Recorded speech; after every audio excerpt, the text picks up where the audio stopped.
Thank you.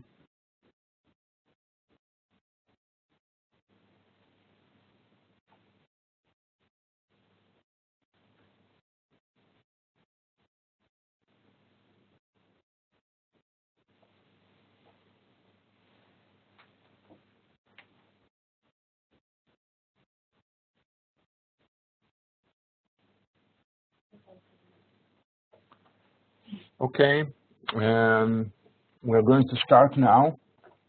Hello, everybody. My name is Dr. Gadi Schneider. I'm a periodontist, and we're going to talk today about soft tissue.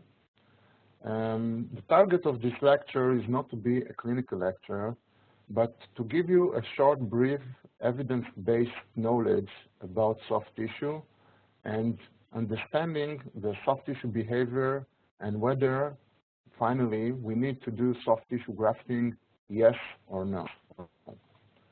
So let's start. In order to understand soft tissue, we have to know how to predict aesthetic results. There are 5 important diagnostic keys to predict the aesthetic results. Starting from the level of the free gingival margin, it can be or even or apical to the CJ, but it's better if it is coronal to the CJ. The gingival form can be high scalloped, like you can see over here, or flat scalloped, like you can see over here. The gingival biotype can be thin or thick. The tooth shape can be triangular, as we see over here, or square, as we can see over here. And finally, the position of the osseous crest. If we have a resorption, then we have more than 3 mm away from the low crest, comparing to less than 3 mm from the high crest, meaning less crestal resorption and better prediction of the aesthetic result. In all these cases, with coronal to the CJ, flat scallop, thick, square, and less than 3 mm bone resorption, the prediction of the aesthetic results are very high, and we'll probably get a very fine result at the end of the procedure. There is some evaluation techniques in order to diagnose aesthetics. One of the famous ones is pass-west. In order to understand literature, you must understand how to do the evaluation of the pass-west technique. The pass-west technique treats the pink aesthetic score or white aesthetic score. Pink aesthetic score means the score of the gum, of the free gingiva, and white aesthetic score is the score of the teeth. We are going to talk about the pink aesthetic score. Pink aesthetic score compares the implant, the tooth on the implant, compared to the tooth beside it. They are taking the mesial papilla, comparing to the other mesial papilla, distal papilla to the distal papilla, and they give points. Whether if everything is exactly the same, it's 2 points. If it's less, not exactly the same, it's only 1 point, and it's completely different, it's 0 point. When you reach the point of 10 points from all these, mesial papilla, distal papilla, curvature of the facial mucosa, level of the facial mucosa, and root convexity, then you can score 10. It means that this is the best result from the pink aesthetic score point of view. If we look here only about the pink aesthetic score, you can see what they are checking. They are checking the level of the mesial papilla, distal papilla, level of the soft tissue margin, level of the osseous crest, the alveolar process, the soft tissue color, and the soft tissue texture. You can see over here 3 pictures. The first one is the best aesthetic results. You can see here comparison between the tooth and on the implant to the other tooth beside it. Everything looks almost completely the same. The free gingival margin, the mesial papilla, the distal papilla, the shape of the tooth, the osseous crest, and that's why it gets the highest score from the aesthetic point of view. Let's look at the second case.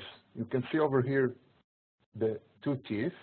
They look almost the same. Of course, this is a very difficult aesthetic case, but still it looks quite good, but if you will look at it, finally, the final result, it's also, I'm not sure that the patients will like this aesthetic result. And the last case, you can see over here, this is a very big aesthetic problem.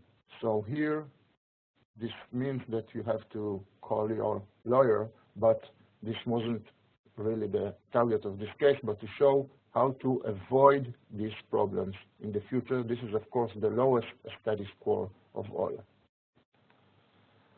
So in order to understand soft tissue, we must understand tissue biotype. From the soft tissue point of view, there are some tissue biotypes and there are some tissue dimensions. The healthiest dimension, or the dimensions that we would like to have in our cases, is at least 3 millimeter tissue thickness around the implant, as you can see over here. This is the yellow. And the 3 millimeter tissue height around the implant, as you can see here, the green arrows. And finally, at least 3 to 4 millimeter of attached gingiva around the implant. All these dimensions, if we have them, will probably assure us a very good aesthetic result at the end of the procedure. Tissue biotype, as you can see over here, the dimensions are, when the implant is already inside, at least 1.5 to 2 millimeter between the implant and the soft tissue, and another 2 to 3 millimeter of soft tissue thickness. Together, it means 4 to 5 millimeter of tissue thickness buccally to the implant, and at least 1.5 millimeter between the implant and the teeth beside it, from the two sides. If we are talking about 2 implants, this is a 3 millimeter distance between the 2 implants. When we speak about tissue biotype of soft tissue, there are 2 main biotypes, the thin biotype and the thick biotype. In the literature, they say that the thin biotype is called thin when it is less than 2 millimeter of tissue thickness, as you can see over here, comparing to the thick biotype, which is more than 2 millimeter tissue thickness, as you can see over here. The thin biotype is more prone to recede in implantology and when we are doing implants, especially in the aesthetic area. But fortunately, we have a very big luck because 85% of the population has a thick and flat biotype, and only 50% of the population has a thin biotype. It means that in most of our cases, we will not have to deal with the thin biotype, only with the thick biotype, and the thick biotype is a lot more predictable from the aesthetic point of view. The thin biotype, as I said, is more susceptible to recede after each surgery. Thick biotype alone, the recession was less than 0.5 according to the literature. By the way, all the articles here are updated literature from the last 5 years, and all of them are from the leading journals in implantology like COIR and JOMI. And the target of this lecture is to bring you this evidence-based knowledge. The thin biotype, the recession would average about 1.5 millimeter according to Kahn. The effect of the gingival biotype on peri-implant tissue response seems to be limited to fascial gingival recession and doesn't affect the papillas. So it means that the thin or thick biotype affects only the free gingival margin. In order to understand completely the soft tissue, we have to understand what makes the best result from the soft tissue point of view. If we are talking whether comparing immediate implantation to delayed implantation, you can see over here that when we compare the literature, the soft tissue changes in immediate implantation compared to delayed, you can see that in immediate implantation, the free gingival margin recedes by only 0.5 millimeters, compared to almost twice 0.8 millimeter in delayed implantation. So if we are talking from the aesthetic point of view and from the soft tissue point of view, we would prefer to do immediate implantation in the aesthetic area compared to delayed implantation. This is the first step to gain or to predict a very good aesthetic result. The second issue is immediate loading. We know that immediate loading, especially in fresh extraction sites, shortens the treatment time. It reduces the overall patient chair time, makes immediate function and aesthetic benefits compared to removable prosthesis. But the most important thing, it provides support to peri-implant soft tissue. And this support is very important for the aesthetic result because it is maintaining the soft tissue completely without any recessions, also preserving the papilla and the mid-facial pregingival margin from recession and stimulating bone formation and remodeling. All this targets us to do immediate implantation and loading in the aesthetic area. From the soft tissue point of view, the soft tissue zone, the soft tissue area, immediate implantation and immediate loading will probably give us the best results. You can see here a comparison of immediate loading, soft tissue changing, immediate compared to delayed loading, and again, you can see that the pregingival membrane recedes only 0.4 millimeter in immediate loading comparing to 1.26, almost 3 times more at delayed loading. So from this evidence-based literature, you can conclude that it is better to do immediate implantation and loading in all the aesthetic area cases. Besides it, immediate loading from an aesthetic point of view is the best choice. It's a valuable and predictable option. It supports the soft tissue and gives us better aesthetic results. And the small amount of facial palatal contour changes was achieved using bone grafting and stabilization of the graft material. And the stabilization of the graft material is made by the provisional restoration of the immediate loading. And that's why it is important in order to gain good soft tissue results to do immediate loading. Finally, we spoke about immediate implantation, about immediate loading, how it contributes to the soft tissue contour, and finally, the decision whether to do the surgical procedure flapless or with flap. And we can see over here that the flapless procedure is superior to the flap procedure from the point of view of maintaining the original mucosa from surrounding the implants. You can see over here that flapless approach significantly favored the preservation of the buccal plate, 0.98 millimeter compared to 2.14 millimeter. Means when we are opening a flap, there is twice more resorption after immediate implantation. The buccal bone loss of 2.1 millimeter for the flap versus 0.6 in another article, which shows 3 times more resorption in immediate implants treated with flapless. So we can understand now that we are preparing to do immediate implantation, we are preparing to do immediate loading, and we prefer to do the surgical procedure flaplessly. All this will contribute to better soft tissue control and to better aesthetic results. And now, finally, I want to speak about soft tissue grafting. In the last few years, I've been in several congresses all around the world. I saw the best lecturers all over the world speaking about the aesthetic area. A lot of them are speaking about soft tissue grafting and showing 1 or 2 cases with amazing results when you are doing connective tissue graft or another kind of soft tissue grafting. The question here is not how to do it, is not to show you the best clinical results of making connective tissue graft but to understand the decision whether soft tissue grafting is really needed according to evidence-based literature. So do we need soft tissue grafting? There was a special review in the literature from the last few years which checked 19 articles of single immediate implants and loading in the aesthetic region were included. The soft tissue changes, most studies reporting mean gingival recession of 0.25 after more than 1 year. And you all know from your clinical experience that most of the changes happening during the first 1 year after the implantation. After it, everything is stabilized for the long term. Advanced buccal recession of more than 1 millimeter occurred only in 11% of the cases.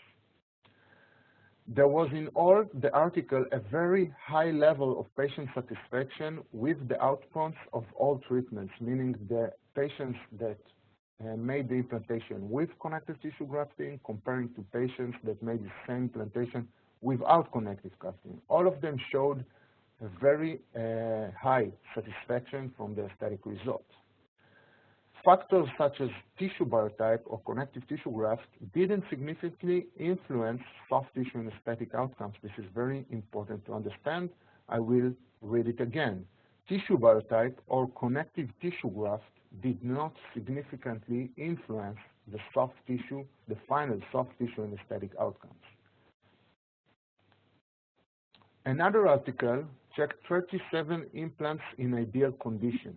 Ideal condition meaning a socket type 1 without resorption of bone or recession of soft tissues. The procedure was immediate implantation and loading with bone graft and flapless, like I recommended to do during this short webinar.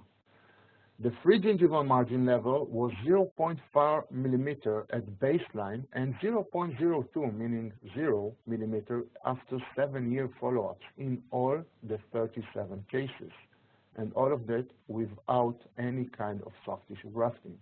Implants were placed immediately and restored immediately, had predictable clinical and aesthetic outcomes for the short term and for the long term.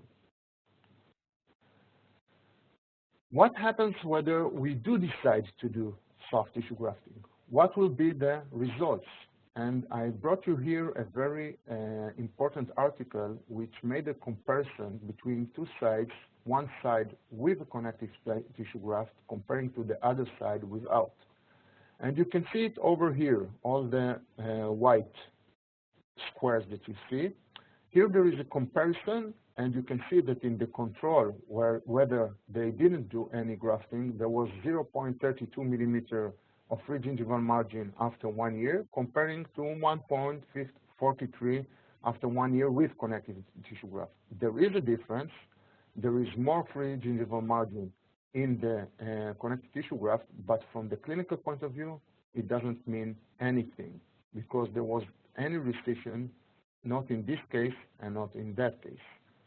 Another one gained 0.34 millimeter, 34 with connective tissue graft, comparing to -1 millimeter recession when we didn't do subepithelial connective tissue graft.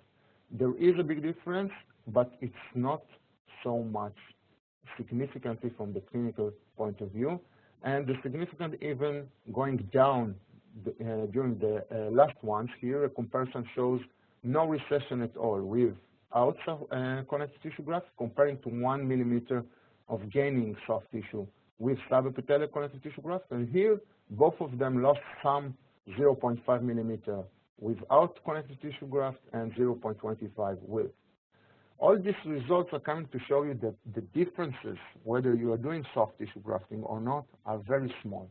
And from the clinical point of view, it doesn't have any meaning at all.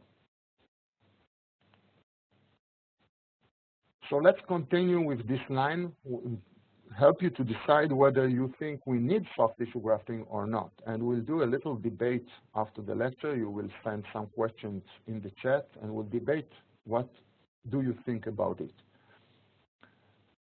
Famous or very important articles from the last few years compared and showed that connective tissue grafting gained 0.7 millimeter of free gingival margin comparing to 0.3 without.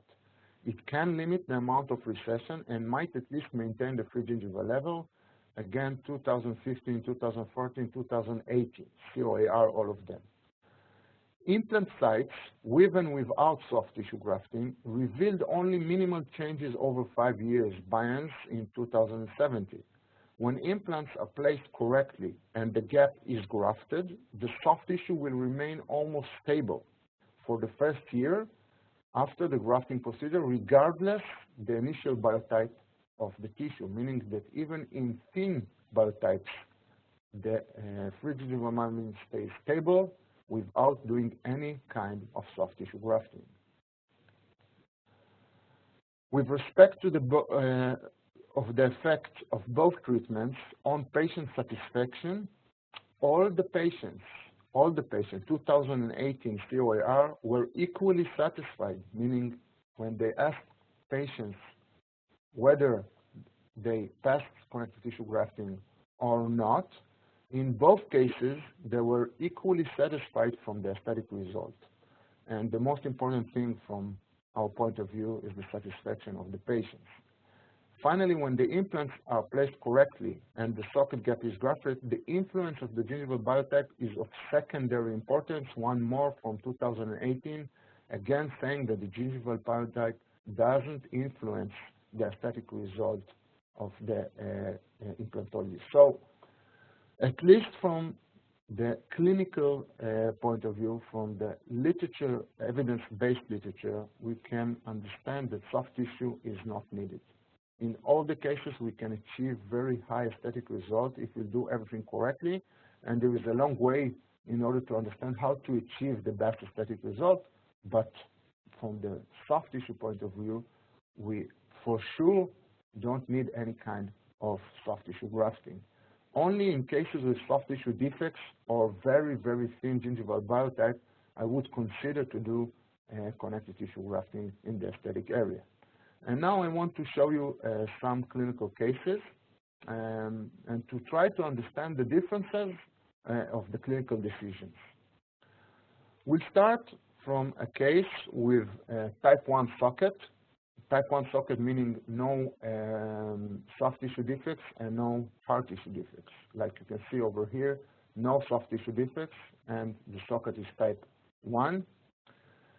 If we will do some high aesthetic predictability, we can see that the level of the free gingival margin is coronal to the CJ in this case. The gingival form is flat and scalloped. It is a thick biotype with more than 2 millimeters. The teeth are more squared and scalloped. The position of the ossous crest is less than 3 millimeters away from the free gingival margin, and the keratinized gingiva is more than 5 millimeters. All these parameters give us a high aesthetic predictability in this case, so we can go for it and be sure that the final aesthetic result will be very good. The buccal plate is complete. Maybe we have some small fenestration over here at that point, this point. So what is the treatment plan in this case? This tooth is broken. Over here, you cannot see it, but the tooth is broken. We have to extract the tooth very gently without breaking the buccal plate. We will do the procedure flaplessly, as we mentioned, because this will give us the best soft tissue result. We'll position the implant in the correct position, meaning more palatal and more apical to the level of the ossous crest. We'll fill the gap with bovine bone, only with bovine bone in this case, because the buccal plate is complete. We will not do any kind of soft tissue grafting, and we will immediately load the case. Here you can see the gentle extraction. In order not to break the buccal plate, I cut a little bit from the buccal zone of the root. You can see it over here. Extracted the rest of the tooth, and finally I only extracted this piece very gently without breaking the buccal plate. And then position the implant in an ideal position, meaning more to the palatal and apical to the bone level by at least 1 to 2 millimeters. You can see it over here inside, leaving at least 4 to 5 millimeters of tissue thickness buccal to the implant, and 4 to 5 millimeters of tissue height, like the recommended instructions. The implant that we are using here is the Neo implant, which is with the ideal implant design for aesthetic areas, for immediate implantation and immediate loading, with tapered body design, deep and sharp threads, variable thread design, and condensing body. It is ideal for primary stability of the implant and to achieve much higher torque values which are needed in immediate loading cases.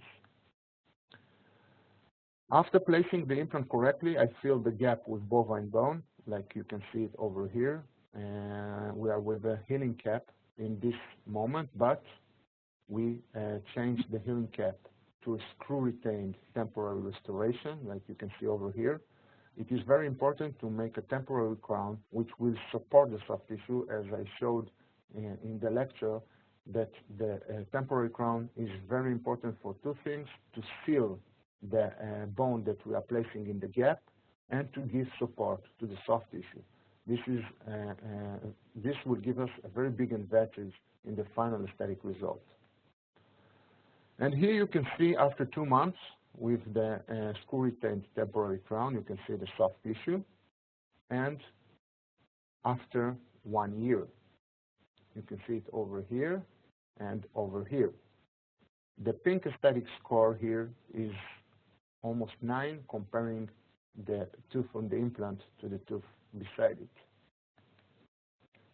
And after 2 years follow-up, again, a perfect soft tissue design around the crown, and from the radiographic point of view, you can see full support of the bone without any bone resorption.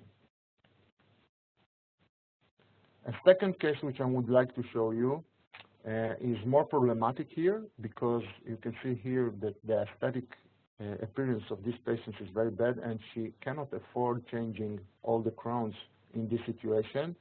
The tooth number 12 is broken, and we will probably stay without any buccal plate when we extract this root. But if we are talking about the soft tissue here, you can see a very thick biotech, so we will not have any problems from the soft tissue point of view.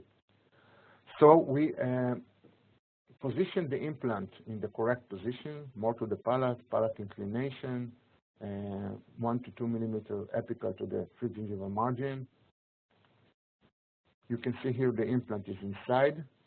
In these cases, when I don't have a buccal plate and the soft tissue is quite good with the right thickness, I'm using a membrane. I'm doing it flaplessly. I'm just separating a little bit the periost in the area of the bone defect, and then I'm placing the membrane over the defect from both sides of the defect by at least 1 millimeter, as you can see over here. And only after I'm placing the membrane and the abutment, I'm placing the bovine bone in the gap, like you can see over here. Finally, I'm immediately loading this case. You can see it over here. We had a recession already in this tooth before we started to do the procedure. So we did a temporary crown which supports the soft tissue area in this zone. And you can see after 1 year, the very good soft tissue appearance. And from the bone point of view, you can see over here full support of the bone in the coronal area. And the third case, which I want to show you, is a case that I've done about 2 years ago. And in that case, I considered the soft tissue in this area to be very thin, less than 1 millimeter. And as I learned in the past, I thought that if the thin biotype with less than 1 millimeter, I would probably need to do some connective tissue grafting. And I did. But today, I probably will not do any soft tissue grafting in this case. Let's see. We positioned the implant in the correct position, ideal implant position, more to the palate, gaining as much space as we can buccal to the implant, placing the abutment, taking a subepithelial connective tissue graft from this area over here, and you can see here the connective tissue graft, and place it at the buccal area and suture it with internal horizontal mattress suture. And after placing the connective tissue graft, filling the gap with bovine bone. Everything was done flaplessly. And finally, give the patient the temporary rehabilitation. You can see here the suture, and you can see here from the bed view how much we gained from the soft tissue point of view. The question is not how much we gained in the first few days, but how much of this gaining stayed after 1 year. So let's see what happened. After 2 months, you can see already that it is still very thick, but it reduced a lot from the thickness of the connective tissue graft. And after 1 year, the final result, you can see it over here, a very nice appearance, but it came back to almost 1 millimeter of soft tissue thickness. It looks good, but it probably would look exactly the same whether we've done the subepithelial connective tissue graft or not. And you can see here that from the bone point of view, there isn't any resorption at all after 1 year surrounding the neo implant. One more case, very challenging case. You can see over here that we have a problem with the bone, a very big problem with the bone. What we don't have any problem with the soft tissue. I'm sorry for the quality of these pictures. I wanted to bring this case in order to show you how is it going without subtele connective tissue graft, even cases which are extremely difficult like this one. Placing 2 implants, placing a membrane in this area and bovine bone, but not any kind of connective tissue grafting. You can see over here the defect before it was filled with bovine bone and the immediate loading with temporary crowns. And here you can see the final result after 3 years. From the soft tissue point of view, you can see that over here, the tooth with the big defect, even the gingival margin is higher comparing to the tooth beside it, where we didn't have any soft or hard tissue problems. And you can see that from the bone point of view, the gap was completely filled after 3 years without any resorption of the bone at all. Of course, the other teeth got some laminates over it, and the aesthetic appearance looks beautiful for this patient. And the last case I want to show you is a very challenging one of a 17-year-old girl with very aggressive periodontal disease, which all the 4 frontal teeth are with degree 2 or 3 mobility. And you can see it here in the cities that we don't have any bone at all. It's sockets type C, 2C, like you see. No problem of soft tissue, but a very big problem of the hard tissue.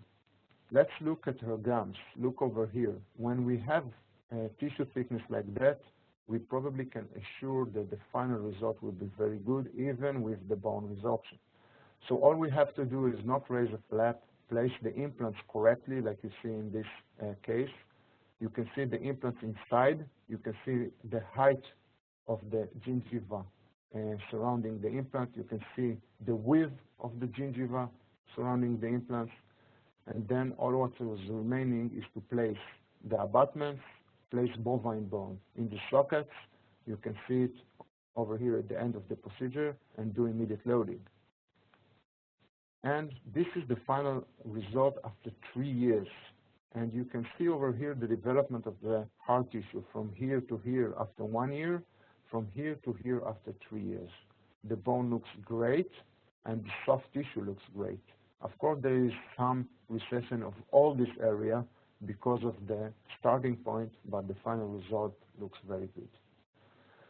So hopefully this short webinar gave you some order of understanding the soft tissue zone in implantology. We're almost talking about the implant and on the bone, and less talking about the soft tissue.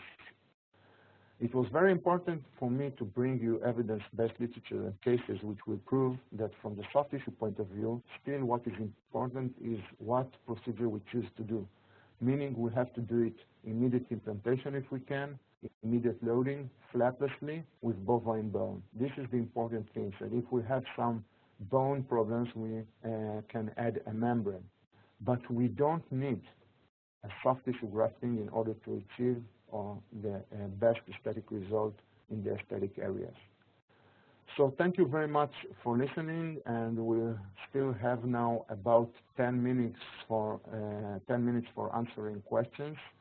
You can write the questions in the chat, and we will try to give the best answers that we can.